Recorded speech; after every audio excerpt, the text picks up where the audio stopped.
Shoot আউটের খবর আসছে। বরানগরে চলল গুলি। সাত সকালে এই বরানগরে শুট আউটের ঘটনা।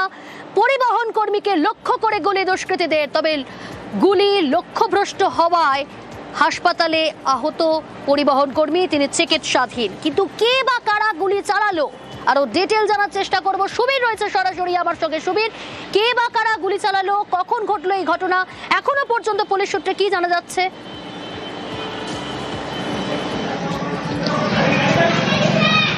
দেখো, সকাল 10টা নাগাদ বিকাশ মজুমদার পরিবহন কর্মী, তিনি যখন বাড়ি থেকে আবর্জনা ফেলার জন্য তার এলাকাতে আসেন, তখনই কিন্তু দুজন দুষ্কৃতী তারা কিন্তু বাইকে করে আসে এবং এসে তাকে লক্ষ্য করে কিন্তু একটি গুলি চালায় এবং তারপর কিন্তু সে সেখান থেকে পড়ে যায়। তোমাকে আমি দেখাবো এই মুহূর্তে যে ছবি, সেটা হচ্ছে যে বরানগর থানার ভারপ্রাপ্ত আধিকারিক, তার নেতৃত্বে কিন্তু তদন্তকারী যারা অফিসার রয়েছেন তারা কিন্তু ইতিমধ্যেই এলাকার যে সিসিটিভি ফুটেজ, সেই সিসিটিভি ফুটেজ দেখে কিন্তু বিভিন্ন দুষ্কৃতীরা কোন দিকে গেছে, তাদের গতিবিধি কী ছিল, সমস্ত বিষয়টি কিন্তু তারা কিন্তু খতিয়ে দেখছেন। এবং এই যে ঘটনা, অর্থাৎ সাত সকালবেলা এভাবেই 1 নম্বর ওয়ার্ড নর্দার্ন পার্ক এলাকাতে এইভাবে যে ঘটনা, অর্থাৎ দুষ্কৃতীরা আসলো এবং পরিবহন কর্মীকে গুলি চালিয়ে দিয়ে চলে গেল, এই নিয়ে কিন্তু একটা এলাকার মধ্যে চাঞ্চল্য তৈরি হয়েছে। এবং এই ধরনের ঘটনা একটা শান্তিপ্রিয় জায়গা, সেই জায়গাতে সকালবেলা এই ধরনের ঘটনা। ইতিমধ্যে সিসি ক্যামেরার ফুটেজ সংগ্রহ করছে পুলিশ আধিকারিকরা। তাদের গতিবিধি কি ছিল, অর্থাৎ দুষ্কৃতীরা কোন পথে পালিয়ে যাওয়ার চেষ্টা করেছে, সব মিলিয়ে এখনো পর্যন্ত পুলিশ সূত্রে কি জানতে পারছো যে কি কারণে গুলি পরিবহন কর্মীকে লক্ষ্য করে?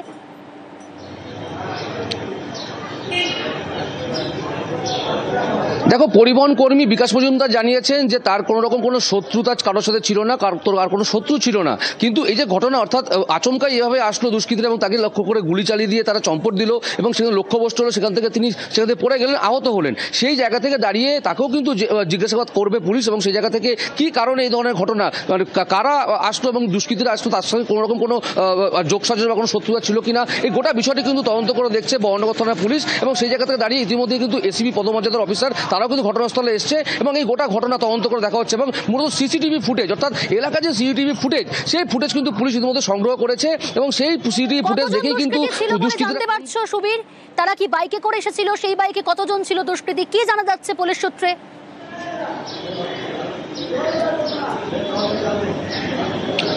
দেখো, দুজন দুষ্কৃতী তারা কিন্তু বাইকে করে এসেছিল এবং দুজনের প্রত্যেকে কিন্তু মাথায় হেলমেট পরা অবস্থায় ছিল। এবং তোমাকে জানিয়ে রাখি, এই যে রাস্তা, অর্থাৎ এই যে গুলি চালানোর পর এই যে আমার পেছনে ঠিক রাস্তা, এই রাস্তা দিয়ে কিন্তু দুষ্কৃতীরা কিন্তু বাইক নিয়ে পালিয়ে গিয়েছে, এমনটাই কিন্তু পুলিশ প্রাথমিকভাবে মনে করছে। এবং এই যে ঘটনা, অর্থাৎ বিকাশ মজুমদার নামে পরিবহন কর্মীর সঙ্গে কার শত্রুতা থাকতে পারে যে এইভাবে সাত সকালে এসে বাইকে করে এসে গুলি চালিয়ে দিয়ে চলে গেল, এই নিয়ে কিন্তু এলাকার মানুষের মধ্যে কিন্তু চাঞ্চল্য তৈরি হয়েছে। সুবীর, এই জায়গা থেকে এই প্রশ্ন তো উঠছে খুব স্বাভাবিকভাবে, দুষ্কৃতীরা কি জানতেন যে কখন ওই ব্যক্তি অর্থাৎ পরিবহন কর্মী বাড়ি থেকে বেরোবেন, কখন বাড়িতে ঢোকেন, তারা কি অপেক্ষা করছিলেন?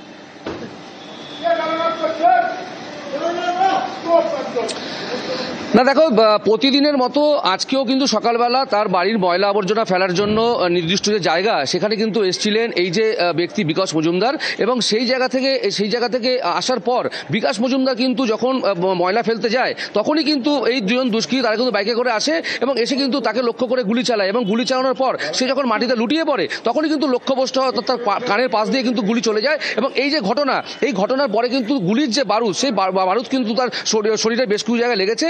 এবং এই যে বিকাশ মজুমদার, তার সাথে কথা বলে জানা গেছে তার কিন্তু কোনো শত্রু ছিল না, অর্থাৎ তার সাথে কোনো শত্রুতা ছিল না। কিন্তু কেন আচমকা দুষ্কৃতীরা এসে তাকে লক্ষ্য করে গুলি চালালো, এই নিয়ে যেমন একটা প্রশ্ন উঠেছে, পাশাপাশি একদম যারা তদন্তকারী আধিকারিক তারাও কিন্তু এই যে ব্যক্তি অর্থাৎ বিকাশ মজুমদারকে যেমন জিজ্ঞাসাবাদ করবে যে কী কারণে তার উপরে গুলি চালানো দুষ্কৃতীরা, পাশাপাশি দুষ্কৃতীদের যে গতিবিধি, অর্থাৎ গুলি চালানোর পর যে তারা পালিয়ে চলে গেল, এই নিয়ে কিন্তু ইতিমধ্যে তদন্ত শুরু করেছে বরানগর থানার পুলিশ। এবং দুষ্কৃতীদের এখনো পর্যন্ত পুলিশ গ্রেপ্তার করতে পারেনি, বিভিন্ন জায়গায় তল্লাশি চালাচ্ছে বরানগর থানার পুলিশ। সঙ্গে থাকো সুবীর। সকালবেলায় ময়লাটা আমি ফেলতে আসি, ঠিক ওই সময় দেখলাম আমার পিছন দিয়ে দুটো ছেলে বাইকে করে ওই মোড়টার সময় ঘুরবো, তখন দেখি আমার আগে ঘুরে গিয়ে ওখানে আপনার একজন দাঁড়িয়ে আমার ডাইরেক্ট ফায়ার করলো। একটা যখন গুলি করছে, আমি তো কাউকে চিনতে পারি না, চিনিও নি, তখন আমি সঙ্গে সঙ্গে আপনার এবার মাথায় নিচে বললাম, তখন গুলিটা বেরিয়ে গেল। যখন আমি দৌড়িয়ে বালতি ফেলে দৌড়িয়েছি বাড়িতে, তারপর দেখছি আমার এখান থেকে সারি জায়গা দিয়ে রক্ত বেরোচ্ছে, রক্ত ঝরছে এবং মুখের থেকে জ্বালা করছে।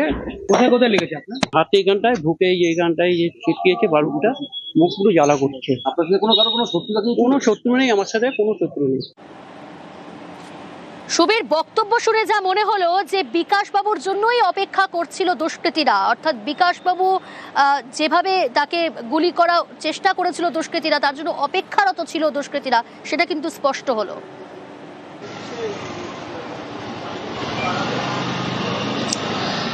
দেখো একদমই, অর্থাৎ বিকাশ মজুমদার তখন সকালবেলা তিনি কখন ময়লা ফেলতে এলাকাতে সেই জায়গাতে আসেন এবং তার গতিবিধি কি, অর্থাৎ বাড়ি থেকে তিনি বেরিয়ে প্রথমে কোথায় যান এবং সেখান থেকে তিনি তার গন্তব্য কোথায় থাকে, এই গোটা বিষয়টি কিন্তু যারা দুষ্কৃতী এসেছিলেন তারা কিন্তু গোটা বিষয়টি কিন্তু আগে থেকেই কিন্তু তারা রেকি করে গেছিলেন এবং সেই কারণের জন্য, অর্থাৎ যেই জায়গাতে তিনি ময়লা ফেলতে যান দুষ্কৃতীরা কিন্তু সেই জায়গাটাই টার্গেট করে এবং তখন কিন্তু পেছন দিক থেকে প্রথমে বাইক নিয়ে যায় এবং যাওয়ার পরে তাকে সামনের দিক দিয়ে তাকে ঘিরে সামনের দিকে এসে কিন্তু তাকে লক্ষ্য করে কিন্তু গুলি চালানো হয়। তখন তিনি যখন পড়ে যান, অর্থাৎ তিনি যখন মাটিতে পড়ে যান তখনই কিন্তু গুলি লক্ষ্যভ্রষ্ট হয় এবং যেই দুজন দুষ্কৃতী এসেছিল বাইকে করে তাদের কিন্তু মাথায় হেলমেট পরা ছিল এবং তখন কিন্তু সেই জায়গায় গুলি চালানোর পর তারা কিন্তু সেখান থেকে বাইক নিয়ে পালিয়ে গিয়েছে। বেশ, এরকম জীবনে কোনোদিন আমাদের অঞ্চলে ঘটেনি। আমার তো মনে হয় নিশ্চয়ই কোনো টিপ আছে, কোনো কিছু আছে। আমার দোনাল বলে একটা ছেলে অজাত শত্রু, যার কোনো শত্রু নেই, হ্যাঁ, সে তাকে কেন এইভাবে আক্রান্ত করা হবে? এর আগে কোনোদিন এখানে কোনো ঘটনা ঘটেনি। সব থেকে বড় কথা, যে মানুষটার কোনো শত্রু নেই এবং আজ অবধি তার রেপুটেশন এরকমই রয়েছে, কারোর সাথে তুই তুকারি পর্যন্ত করেনি, আর বিবাদ মারপিট তো দূরের কথা। তো এরকম মানুষের শত্রু হওয়া খুব চাপ। তাই এটা পুলিশ পুরোটাই সকালে এটা হওয়ার পর থেকে বহনগর থানা তৎপরভাবে এসে ইনভেস্টিগেশন করছে। তাদের ধারণা যে ভেতর থেকে কোনো কিছু টিপ দেওয়া হয়েছে বা কেউ এই কাজ করেছে। কটা গুলি চলেছে? একটাই গুলি চলেছে। রাজগঞ্জের ভিডিও প্রশান্ত বর্মন, নিউ টাউনে সোনা ব্যবসায়ী স্বপন কামিল্লার খুনে যার বিরুদ্ধে মূল অভিযোগ, নানান অভিযোগ, ইতিমধ্যেই নানান তথ্য প্রমাণ পুলিশের হাতে। ইতিমধ্যে এই ঘটনায় 4 জনকে গ্রেফতার করেছে পুলিশ এবং তাদেরকে দফায় দফায় জেরা করা হচ্ছে। আপনাদের গতকালই যে খবর দিয়েছিলাম, বিবেকানন্দ সরকার, সজল সরকার, কে সজল সরকার? প্রশান্ত বর্মনের অত্যন্ত ঘনিষ্ঠ সজল সরকার, যাকে ইতিমধ্যেই গ্রেফতার করা হয়েছে, ব্লক সভাপতি। সেই সজল সরকারের গাড়ির চালক হচ্ছে বিবেকানন্দ সরকার। এই বিবেকানন্দ সরকার যেমন জড়িত রয়েছে এই খুনের ঘটনায়, তাকে জেরায় স্বীকারোক্তি, চাঞ্চল্যকর স্বীকারোক্তি। কি স্বীকারোক্তি জানার চেষ্টা করব। অনুপ রয়েছে আমার সঙ্গে। অনুপ, এই ঘটনায় ইতিমধ্যে সিসি ক্যামেরার ফুটেজ, নানান তথ্য প্রমাণ পুলিশের হাতে, অর্থাৎ গোটা বিষয়টাই জাল গোটাতে শুরু করেছে পুলিশ আধিকারিকরা। যথেষ্ট তৎপর তারা, 4 জনকে গ্রেফতারও করেছে, দফায় দফায় জেরা করা হচ্ছে। কিন্তু এই বিবেকানন্দ সরকার যাকে গ্রেফতার করা হলো, সর্বশেষ গ্রেফতার, সেই বিবেকানন্দ সরকারকে গ্রেফতার এবং তারপর জেরায় কি চাঞ্চল্যকর স্বীকারোক্তি উঠে এলো অনুপ?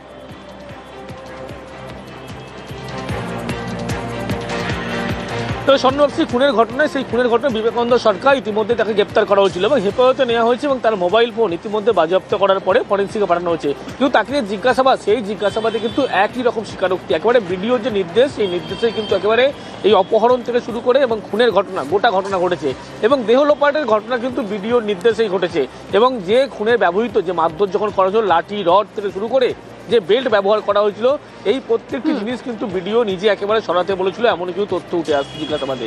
এবং এর আগে যে অভিযুক্ত যারা 3 জন ছিল তাদেরকে জিজ্ঞাসাবাদ, সেই জিজ্ঞাসাবাদে তারা কিন্তু প্রত্যেকে এই ভিডিওর বিরুদ্ধেই জানিয়েছিল। কিন্তু এবারে যে 4র্থ জন গ্রেপ্তার হলো বিবেকানন্দ সরকার, তিনি কিন্তু স্পষ্ট জানাচ্ছেন যে এই যে গোটা ঘটনা, সেই ঘটনা কিন্তু ভিডিওর নির্দেশে হয়েছে এবং দাতনের বাড়িতে তিনি যখন গিয়েছেন ভিডিওর সঙ্গে ছায়াসঙ্গী হিসাবে, সেই সময় সজল সরকার, তৃণমূল নেতা যিনি গ্রেপ্তার হয়েছিলেন, তার নির্দেশে কিন্তু গিয়েছিলেন। পরবর্তী ক্ষেত্রে যেদিন ফ্ল্যাটে খুন হয় তার আগের দিন মূলত যখন এসেছিল সজল সরকারই কিন্তু তাকে ডেকে পাঠিয়েছিল। সজলের মাধ্যমেই এই ভিডিওর সঙ্গে কিন্তু একেবারে বিবেকানন্দ সরকারের পরিচয় হয়েছিল।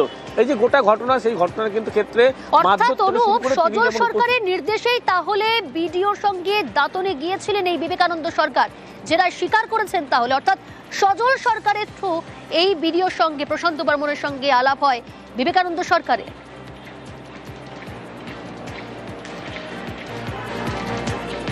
একেবারে এই যে ভিডিও প্রশান্ত বর্মনের সঙ্গে যে পরিচয় হয় বিবেকানন্দ সরকারের, সেটা কিন্তু সজল সরকারের মাধ্যমে পরিচয় হয়েছিল এবং দাতনের যে বাড়িতে গিয়েছিল, সেই দাতনের বাড়িতে কিন্তু একেবারে সজল সরকারের নির্দেশে তিনি পাঠিয়েছেন। তার কারণ সজলের গাড়ি মাঝে মধ্যে কিন্তু একেবারে এই বিবেকানন্দ সরকার চালাতেন এবং তার ঘনিষ্ঠ ছিলেন। পরবর্তী ক্ষেত্রে ভিডিওর সঙ্গে পরিচয় হয়, যোগাযোগ হয় এবং গোটা যেই ঘটনা তিনি কিন্তু সজলের নির্দেশে করেছিলেন। কিন্তু এই খুন বা মারধর বা অপহরণ থেকে শুরু করে সেদিন 28 তারিখ যে মারধরের ঘটনা ঘটেছিল, দেহ লোপাট বা যে সমস্ত জিনিস ব্যবহার করেছিল খুনের কাজে, অর্থাৎ অর্থাৎ লাঠি, রড থেকে শুরু করে বেল্ট, এই প্রত্যেকটি জিনিস কিন্তু একেবারে ভিডিও নিজে সরিয়ে ফেলতে বলেছিলেন।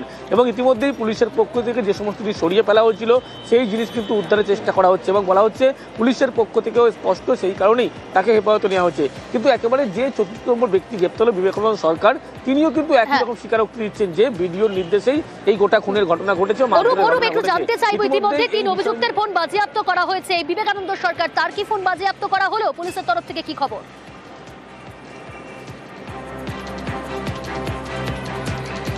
তো আগে যেমন ৩ অভিযুক্তের ফোন বাজেয়াপ্ত করা হয়েছিল, পরবর্তী ক্ষেত্রে সেটা কিন্তু ফরেন্সিকে পাঠানো হয়েছিল। ফরেন্সিকের রিপোর্ট আজকের মধ্যেই আসবে এমনটা জানতে পারা যাচ্ছে। পরবর্তীতে যখন গ্রেফতার করা হবে বিবেকানন্দ সরকারকে, তার মোবাইল ফোনও বাজেয়াপ্ত করা হয়। বেশ, নজর থাকুক আমাদের।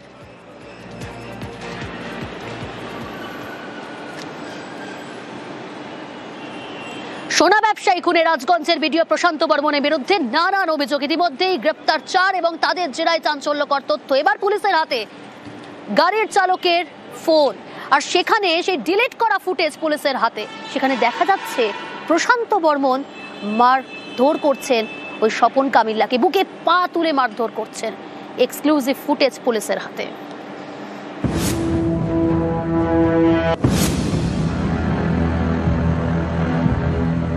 স্বপন কামিল্লা, সল্টলেকের দত্তাবাদের সোনার দোকান।